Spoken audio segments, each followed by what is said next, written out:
All right, welcome back, everyone. This is going to be part two of Dylan and I's week one picks. We got cut off just as we were finishing the Cardinals Saints game, but we are going to move on to, oh boy, Dylan's team, the Giants, at the Commanders. I'll let you start this one out because it's your team. Okay. I think the Washington Commanders are a better team. I think, they're gonna beat up. No, absolutely not. Give me the Giants. I'm gonna say why. All right. If you want to talk about the most overrated team coming into this year, it's the Washington Commanders. Okay. I'm gonna make that clear this year. Okay. Washington Commanders were 3-4 against teams over 500 last year. They Last year we had 7 sacks on them, okay? And we lost because we lost our field goal kicker, okay? So they beat us with all field goals against, they got into the red zone that many times, couldn't score, and they beat us with just field goals. The Commanders are an absolute fraudulent team coming into this year. Um, Expect the Giants to shock everyone this specific game, and the reason why is because the battle of the trenches. They have 4 new starters coming into the year with the new offensive line coming in, um, and we have the absolute best defensive line in the entire league. I will say that right now. Dexter Lawrence, you have to double him every single time. It's going to be an absolute battle with Laramie Tunsil versus Abdul Carter. And then you're going to have Brian Burns on the other side and Kayvon Thibodeau filling in and helping him out there. So with Abdul Carter, we can move him anywhere across that defensive line. The battle of the trenches is going to be an absolute. Um, the gap in the trenches is going to be absolutely the biggest problem for the Commanders here. We could take Abdul Carter, line him up across the entire offensive line in whatever weakness that we want to. And I'm very excited to see how we use Abdul Carter this year. We have a whole new defense with Holland coming, Paulson Adebo coming back to coming into New York. So we have a CB1/2. We have a new safety in Javon Holland. We have Tyler Nubin coming into I believe it's his second year this year. So I am very optimistic about this Giants defense. The offense, I think it's going to be just an average offense. Tracy and Scatabo are going to lead the way with the run game. But then we also have, Malik Neighbors, who is going to get the Triple Crown this year. And I will go on a limb and say that he's going to get the absolute Triple Crown this year, a fantasy league winner. But Malik Neighbors is obviously the number one target there. Darius Slayton's locked up for the next 2 or 3 years. I'm pretty excited about this Giants team. There's a lot of optimism, especially out of the preseason. I think we've seen a lot of the starters play well. I think we've seen a lot of the progression of Jackson Dart be pretty exciting for the team and for the franchise. But I am going to say that we are going to walk into Washington, which every year, okay, we are 50-50 when it's in Washington. There's 50% Giants fans and there's 50% Commanders fans. It is still very loud in Washington when the Giants come to play the Commanders. I am going to obviously pick my New York Giants here. I think we win and we make a statement. I think it's going to be a 24-20 game. The new look offense scores 24 points and we look really good and the future is bright in New York. Yeah, very well put. This game for me can go either way. I mean, most people just look at it, especially the Commanders at home, they're just picking Washington. Like you said, the Commanders I think are going to regress a bit this year compared to last year. I had them at 10-7, but they went 12-5 in the regular season last year. But out of those 12 wins, so many of them came like in dramatic fashion at the last minute. And you would think, they were rebuilding last year, year one of a rebuild, that if they made it to the NFC Championship game short of the Super Bowl, they're going to be better this year. I think they're going to regress a bit this year. And the Giants, on the other end, even last year, you were talking about it. I had the Giants money line that game where they friggin', you guys didn't have your kicker and they lost because of that. And then even the second time around, it was a close game. It looked like Washington had it, and then the Giants got a late touchdown. I think it was to Theo Johnson, or at least he made a big catch on the drive. And the Giants, that game was right there too. And like Jesus Christ, dying here. Like you just said, the Giants' defensive line is absolutely insane. Carter and Lawrence is absolutely ridiculous. Shane Bowen, I think, actually is a pretty solid up there defensive coordinator. The new look offense with Russell Wilson, you get some good weapons there. Obviously, Neighbors, Slayton, as we talked about in one of our episodes, is super underrated, very under the radar guy. Tyrone Tracy, I think, is actually really good too. I got him in a very late round yesterday in one of my drafts. I'm happy with that. Um, and as I said, the Commanders, I think, regressed a little bit. And I honestly, my mind can very easily be switched, but kind of like as you mentioned when we were breaking down Panthers Jags, the Jags or rather the Panthers are kind of the safer option for me. That's what I'm going to go with. So I'm going to very slightly lean the Commanders. I will also say one thing I'm a bit concerned about picking the Commanders is Dan Quinn. I didn't like see the full context, but it basically looked like he was paying more attention to the Packers week 2 than the Giants week 1. So that is also something I'm a bit concerned about potentially overlooking, especially a division rival that you played closely last year that got better in the offseason. I honestly, I'm gonna do like a score predictions video later in the week. I honestly might flip my pick then. I'm very uneasy, and honestly, I might just throw some money on the Giants money line, just because they're under. I think they're underdogs by a decent amount actually, and I think they have a decent chance to win the game or at least cover the spread. If I think it's something ridiculous, but if it's like a 6 point spread, I'm going to put some money on the Giants to cover that spread at least. Uh, I'm very uneasy though. Giants are going to be, no offense, but I don't think you guys are going to get a lot of wins this year just because your schedule is absolutely brutal. It's a complete gauntlet, but I think you'll be a very competitive team despite not, lighting it up record wise. But I'm going to marginally lean the Commanders, but I'm very uneasy with my pick here. Yeah, you know what? I like your perception on it. I am, of course, I'm biased. I will say that. You're looking at a diehard Giants fan. I will say this. When it is a division rival, you said that before. Absolutely, and anything can happen in a division. Yeah, the I beat you to the punch a little bit with the money line bet. I have $45 on the Giants week 1. So I am going to say that the Giants walk into Washington, take the win here. Like I said, the battle of the trenches is different. The complete vibe is different in New York. I think without Daniel Jones, it kind of lit a spark under us now. I think there's a little bit more hope this year. And I will say that I don't know. I'm getting hyped about this game. This game is just I really was debating on going to it, taking off of work and actually going all the way to DC to watch this game with me and my buddy. But I'm telling you, we've always had the Commanders number for the last couple years, except outside of last year. Um, we have always owned the Commanders. And I think this year, we're going to get back to that because of the mismatch on the offensive line and the defensive line. I am very excited about this team. The Commanders don't really have a pass rush that scares me. I don't think Von Miller's what he used to be.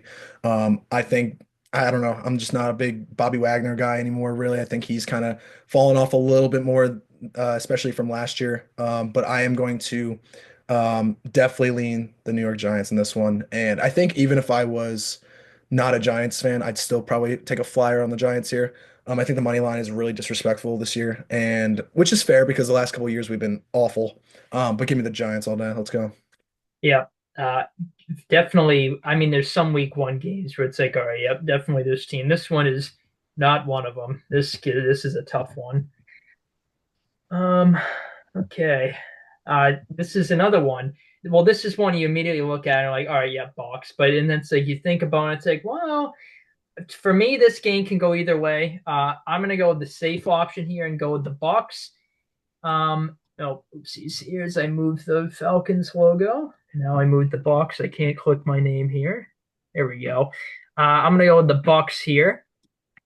For me, the Bucks just under Todd Bowles, they start off hot, but since he's been the head coach, the Falcons a lot of uncertainty with them this year. The Falcons had a bunch of hype going into last season. Obviously, Kirk Cousins, and they kept the rosters like relatively the same. Obviously, the big move is Penix starting.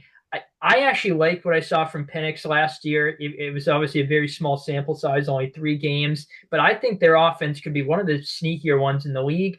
My concern with them is the defense. The defense, I think, will be hit or miss throughout the year. I think the Falcons, I have them at 7-10. I think they'll be, not bad, but not great, like in the middle for most of the year. The Bucks, I have at 10-7. I feel pretty good around that number. I'm just gonna go with the Bucks here, even though I would feel better if it was in Tampa, but could see the Falcons winning. But I'm gonna roll with the Bucks here. Think it'll be close though. Yeah, I mean it's another crazy divisional game.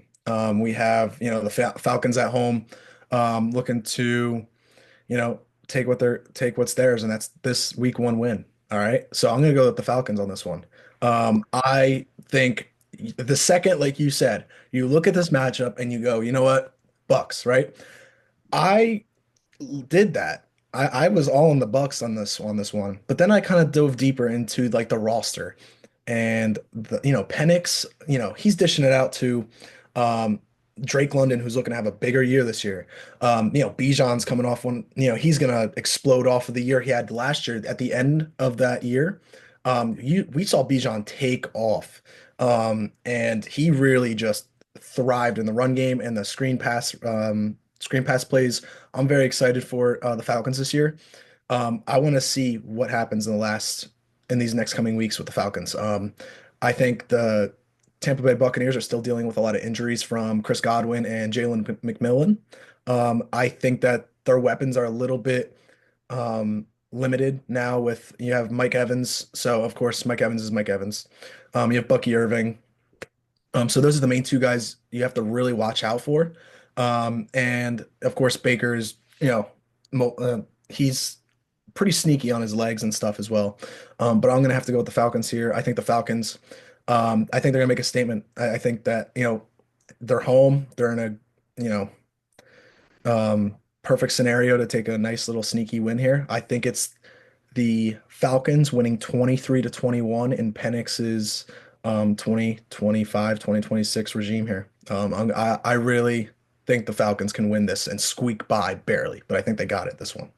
Yeah, I mean they swept the Bucks last season too, so there's that too. Yeah, the Bucks injuries are a bit concerning, but this is definitely one I could switch my mind on. Can definitely go either way, I think here.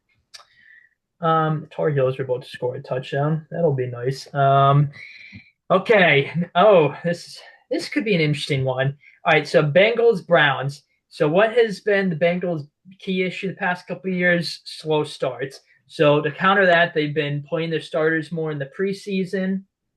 Uh, and they also kind of got a gift from the league because they're playing what most people think is going to be arguably the worst team in the league this year in the Browns.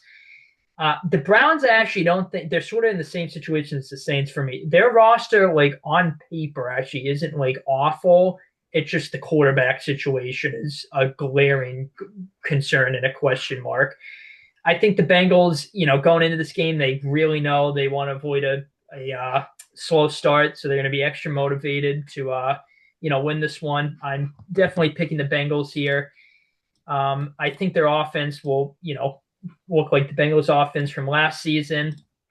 And their defense is obviously the big concern. Obviously, it was a disaster for most of last year. I think their defense will.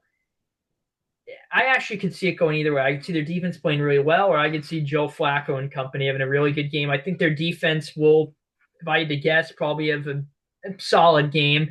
But I think the Browns defense, this is probably going to be the case most of the year. I think the Browns defense could keep this relatively close for most of it, but I'm just going to go with the Bengals in this one. I think they're the better team. They know they really do not want to get off to a slow start. I'm just going to go with the Bengals here.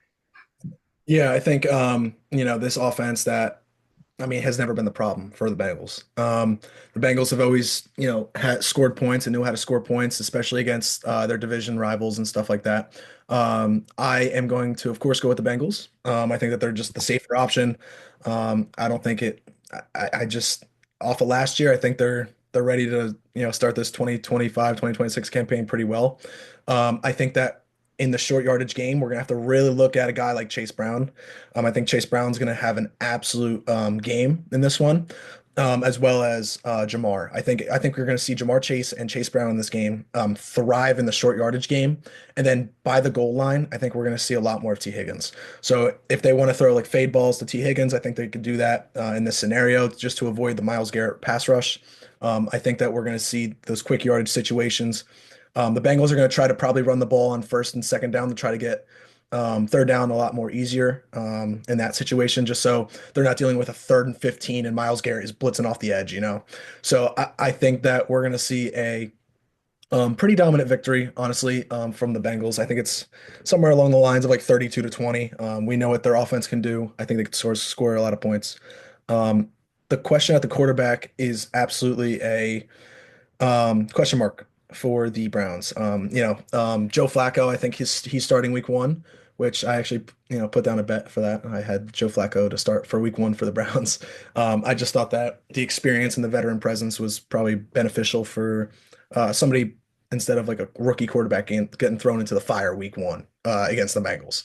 But I do think that the Browns are going to score points. Like I think, 20 points, maybe even with that defense, maybe like 27 even. I mean, Hendrickson just got paid, and that was a whole restructured contract, so they're happy to have him back. But besides that, there's nobody else on that Bengals defense that really scares you. So it's gonna be the same thing like it was last year. I think it's just a matter of can the Bengals outscore the Browns, and I think they can. So I'm gonna go with the Bengals on this one.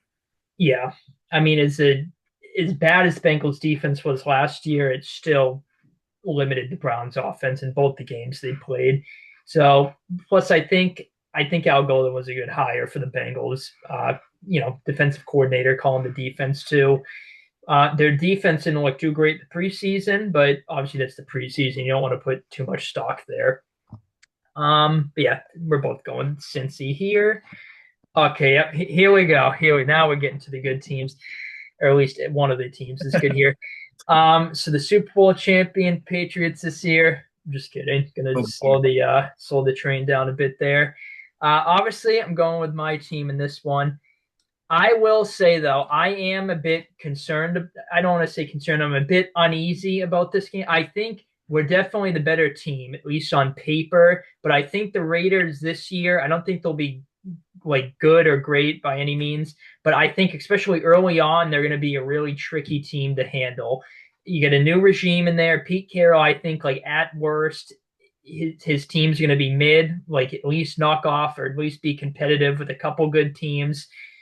Patrick Graham, he's a really underrated defensive coordinator. I think the defense is going to stay the same. I think they'll have a good defense this year, under the radar defense this year. Chip Kelly, running the offense. We don't really know what we're going to get from the Raiders. And, Ashton Genty, Gino, I think the Raiders are going to, be a serviceable team at least early in the year. So it does concern me a bit that we're playing them week one right out of the gate. But however, you can argue the same thing with us. We have obviously everything new here. We got Mike Vrabel, new OC with Josh McDaniels, brought him back. New DC Terrell Williams. So everything's new with us too. I think we're the better team. I think Vrabel is going to have the team ready to go. And like you were talking about with the Giants, there's just a new sense of optimism. In New England with the Patriots, we looked really good in the preseason. Your team looked really good too. We won't talk about that third preseason game we played, but both of our teams look pretty good in the preseason. I'm just really optimistic. I think this is definitely a close game. I don't think either team blows any team out by either means. I think this will be like a 24-20 type of game. Super optimistic. Hopefully the Chiefs lose, my team wins. That would be my ideal scenario. Yeah, going with my team here. okay. Yeah, I completely understand you going with your team. Um, I'm also going to go with your team. I'm going to take the Patriots to beat the Raiders here. They should win. So this is a game that the Patriots probably really should win. You got Stephon Diggs. Can he do the same thing for Drake May that he did with Josh Allen? Can he take Drake May to that next step? Is the offensive line good enough to hold that Raiders defensive line, right? There's so many questions in this game of like what ifs. I probably wouldn't even bet on this game either. I know that you guys are probably the better team. But when it comes down to the new look offense for the Raiders, you still have Brock Bowers. You have a new look in Ashton Genty, who's probably one of the best college football players from last year. Geno Smith coming in with a new offensive scheme, and then you also have Amari Cooper coming back too. So there's a lot of new look faces and weapons for that Raiders offense. So I think that we're going to find out how good this offense is for the Raiders pretty early in this game. I think that we're also looking at for the Patriots on their side. I think we're also really looking at how long can this offensive line protect Drake May.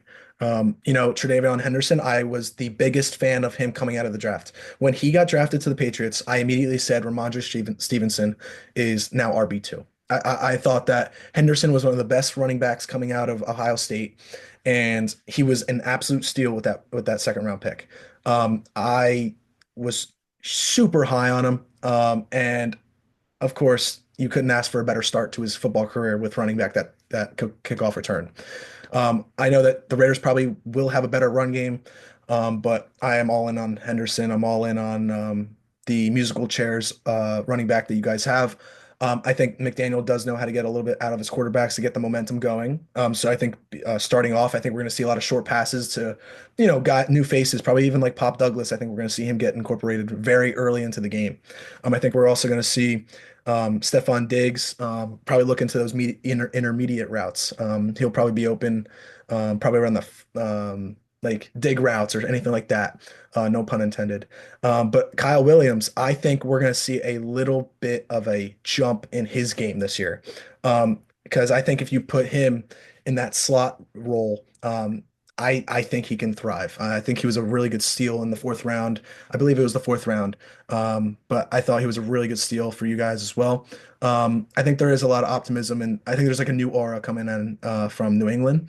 I think you guys are a very promising team. And if you do not win this game, I think there's some alarm bells that go off in New England. I do think that this year, I will say that the Patriots take this week one game. I have the Patriots at, let's see here.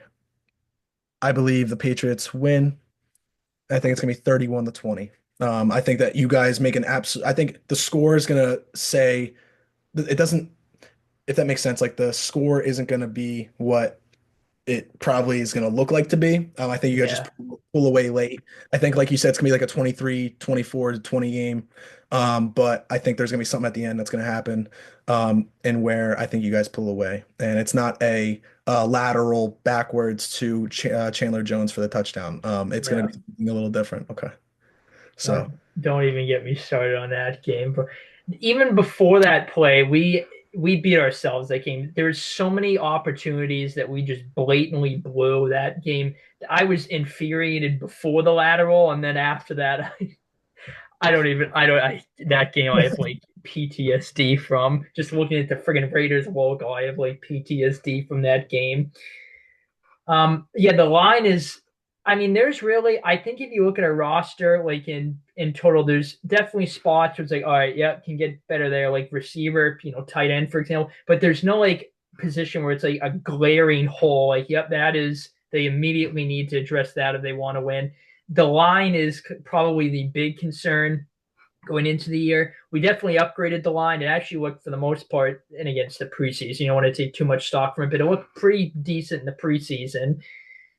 We ran it a lot more in the preseason than I thought we were going to. Just vanilla play calling probably since the preseason. So, yeah, Henderson, big Henderson guy. Everyone loves Henderson up in New England. We've seen so far. I have him on two of my teams, so hopefully, I think he's going to overtake Stevenson, like you were talking about. I think they're going to have an even split along with Gibson. Gibson will probably be, well, Henderson too. Both of them are receiving back. Henderson's like a three down back. The coaching staff has talked about, but the line is kind of the big concern, especially going against someone like Crosby right out of the gate. Will Campbell, he looked really good in the preseason. He's like holding his blocks completely down the field. So very pleased what I've seen from him so far. But yeah, I feel I'm very optimistic on my team this year. Very optimistic. Hopefully, we can get this dub week one. Um, Okay. Oh, this could be an interesting game here. Niners Seahawks. Okay, so that both these teams can be a bit tough to predict this year. For me, the Niners, I think they're going to return back to. I don't think they'll be like a juggernaut. They're going to, like they're going to win the NFC, but I think they'll, be a team throughout where it's like, all right, yep, barring a collapse, they should make the playoffs. Then we'll see what happens from there. Their schedule on paper is a cakewalk. Like the league greatly did them a favor with the schedule they gave the Niners, I think. Uh, they're already getting injured. Obviously, injuries has been a big part of the Niners the past couple of years. Their receiving core is like decimated with injuries right now, so that's a bit of a concern. The Seahawks, on the other hand, I think their defense will be one of the better ones in the league. I really like Mike McDonald. Uh, their offense is the concern I have. I'm not a big Sam Darnold guy. I think he's going to look like the Sam Darnold we're used to outside of Minnesota last year. But if he can be even like close to the level he was with the Vikings last year, the Seahawks can be a serious sleeper team. But for me, I think the Niners are going to have a bounce back year. I could see a scenario where they win in a blowout. If the Seahawks win, I think it'll be close, but I'm going to go with the Niners here to win fairly comfortably, probably around like 10-ish to 13, if I had to guess. Robert Saleh, that's a big hire for the Niners, too. I think their defense is going to be balling out with him this year. But could go either way. I'm going to go with the Niners here. Okay. Yeah, I completely respect that opinion. I am also going to go with the Niners. I think that, like you said, I think 10 to 13 is about the boundary and where I have it. I think people forgot who Christian McCaffrey was. He remember this is week one. Okay, so week one, Christian McCaffrey, he's healthy, he's ready to go. They just got B Rob as well coming to the Niners. I am very optimistic about the Niners this year. Like you said, cakewalk schedule. I'm pretty confident that they're going to take this game. I think Sam Darnold without Kevin O'Connell is going to be the biggest question is how does he look, right? He doesn't have a Justin Jefferson. He doesn't have a one of those guys. I mean, he has Jackson Smith and Jigba, but um, how much pressure are we putting on him to, he has Cooper Cup as well, but how are these guys going to filtrate into the system here? They have a plan. They probably have a plan for him, but I don't know. I think the bread and butter of the Seahawks has always been the run game into play action passing or quick screens. I really think that the Niners are going to come in here and make a statement. I think Christian McCaffrey is going to run for 150 yards in this game. That's going to be my hot take. I think that Christian McCaffrey is going to, make his presence felt, and we're going to remember who the old Christian McCaffrey was. I think we're going to looking at a sizable victory for the 49ers. I have the 49ers 30, the Seahawks 17. I know this is another divisional game. I don't know what the NFL has been scheming with these divisional games on week one, but they have really made this pretty exciting week one. So I'm going to have the San Francisco 49ers winning 13 to 17. Yeah, Christian McCaffrey. Obviously, the couple fantasy drafts I've done, everyone has avoided him like the plague this year, and it's obviously not because of the talent. Everyone's just concerned with the injuries. Can he stay healthy?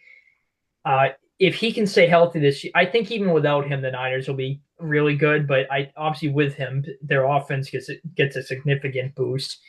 But yeah, the Seahawks is the question. Sam Darnold, I don't think he'll be as bad as like the Jets, Sam Darnold, but I don't think he'll be nearly as good as he was with Kevin O'Connell last year. Especially Clint Kubiak, I think is like a decent offensive coordinator, solid offensive coordinator, you can say, but I don't think he jives well with the Seahawks scheme. Well, obviously it's his scheme now, but like I don't think he's going to fit great with the Seahawks and Darnold, but I guess we'll have to see there. Yeah. Um, Yeah, I'm gonna have to say also as well. I really like the 49ers. Like CMC, if you want to really talk about, one of the best running backs of all time, we could really just put CMC up there. When the receiving game, the passing game, the run game, I mean, he's the whole package you want in a running back. The thing is, he probably maybe if this is a rematch in week 6 or 7, we start really talking. I forgot when the Seahawks play them again. But when we see that again, is CMC going to be healthy? Like that's the questions in the upcoming game if that were to happen again. But the 49ers, I'm pretty comfortable taking them here. I think their bread and butter has always been the run game and their offensive line dominating in the front. And there's nobody on that Seahawks defense on the defensive line that really scares me too much. So I'm going to have to say that CMC and the 49ers roll. Yeah, yeah. Um, okay, yeah. This is just straight up a bad draw for Cam Ward's debut. Especially, I think it would be a bad draw even if they were at home, and especially on the road in Denver in the altitude. That is just a rough draw for Cam Ward in his NFL debut here. Uh, this, I think the Broncos are going to win fairly comfortably, but I think the Titans defense could keep them, relatively within reach, like, keep it within 10 or for a good portion of the game here. But I just think the Titans offense and Cam Ward, it's going to be a bit of an adjustment. There'll be weeks where they look great, everything's clicking. Then there's going to be weeks where it's like Jesus, like what is happening here? I think this is just going to be a great game for the Denver defense. I think Cam Ward, I'm sure he'll have a couple good plays and moments, but I think this is just going to be an otherwise rough outing for Cam Ward and company here. So I'm going to pick Denver. Uh, yeah, just a bad draw, I think, for Cam Ward and company to open the year. Yeah, I think the big storyline coming into this game is, the number one pick record against a in the opening of the games and stuff. Last year, Caleb Williams kind of broke it with the Bears two touchdowns, but the Bears two touchdowns were pretty much on defense. And this is another case where a rookie quarterback goes into the first game in a hostile environment, and I tell you, what you are right. This is an absolute like middle finger to Yeah. Keyboard and the Titans. I mean, this is a brutal one here. I'm going to take the Broncos as well. I think the Broncos come in and you know build off of the energy a little bit last year. I think that we do see a sizable victory. I would love to say I believe in Cam Warden this year, and I think he's going to take the next step and all that. But um, I don't know. The thing about the Broncos is they're just a very I think they're a very safe team this year. I think they are pretty competitive in a lot of games as well. I think we saw that a lot last year. But I am also going to join you on the Broncos side. I'm going to have the Broncos. I do think that they do keep it closer. Like I think there is something there in Tennessee. Um, I would love to say like I would love to say like the Titans win this one, but I just don't see it at all. I think, like you said, on the road in a hostile environment at altitude. Give me the Broncos. I am going to go 21-17 though. I think that Bo Nix and the Broncos are looking probably a little bit past the Titans in this one. But I will say that Sean Payton will have his guys ready enough to sneak out a nice one here. Yeah, I think the way this game's going to go is Denver's probably going to jump out to an early lead, and it looks like they're just going to blow the doors off the Titans. And then the Titans will keep it relatively close, but kind of like the whole game, Denver has like a 10-point lead. Their defense will probably really give the Titans some troubles, and it's like yeah, the Denver has this game, but it's like still right there. And then the Titans will probably get like one big play, cut it to a one-score game. It's like oh here we go, but then Denver will hold on. That's kind of how I see this game playing out. Yep, Um, I agree. Yep, I like it. yep. Um, and probably do one more here, and then we're gonna get cut off. Well, this will be a good one. Lions Packers, another divisional game. I didn't even think about that until you mentioned how many divisional games you have the first week here. This is a tough one. Obviously the Packers just got Parsons, so obviously that helps them greatly. The Lions, I think, are gonna have a bit of a adjustment period, and they're really going to miss. I think both their coordinators, but more so Ben Johnson over Aaron Glenn. I think their Lions are going to be streaky to start the year and then figure things out as the year goes. I had them actually like on I think like a 7-game win streak at the end of the year, which is probably a bit bold, but I'll stick with it. I mean, I think one of these two teams is going to win the division. Most people would probably agree with that. Maybe you can argue the Vikings of, JJ McCarthy really clicks, but the Bears, while everyone's kind of high on the Bears, I don't think, they're quite ready to win the division yet. especially with the other three teams in it. But yeah, I the Packers at home. I know the Lions swept them this year. Another thing with the Lions is they won so many one-score games, sort of like the Commanders, and right up until the end. I think the reverse is going to happen. They're going to lose some of those games. They swept the Packers last year. I think the Packers are at least going to get one of the two. I don't think the Lions will sweep them at home. I think Matt LaFleur will have his guys ready to play. Maybe Parsons is a big game, so he'll get a lot of attention. After the game, maybe. Jordan Love healthy. I mean, we saw the Packers last year to open the year. They looked really good against the Eagles, even though they lost. Um, yeah, I don't know. I'm gonna marginally lean Packers. Yeah, if it was in Detroit, I'd probably pick the Lions, but on the road in Green Bay, I'll just go with the Packers here. Yeah, I tell you, I think that the Packers, one of the best young teams in football right now. You're looking at like a 26-year-old edge rusher who just went to Green Bay for pretty much a bag of chips. Maybe two first round picks isn't a bag of chips, but for what that generational talent that Parsons is, those two first round picks are probably going to be late first round picks because we have one of these teams winning the division. So I think in retrospect, I would actually say that the Packers are probably on the smart side of that trade there. However, I will say, how is this Lions offense going to look without Ben Johnson there? I think that's a huge factor in this game. On the road, Jared Goff, in Lambeau Field, like Lambeau Field, you know, I mean, I am going to take the safe option, like you said, Jordan Love, and that offense with Josh Jacobs. I'm going to take the Packers here. I am pretty confident as it gets closer. I do think that the Packers are just a new team, new look, with the same core guys that they have, though, like the same core guys that they have and that they built their future for. I am very excited to see how this Packers team looks this year. Was probably the biggest Jordan Love hater. I'm still a Jordan Love hater.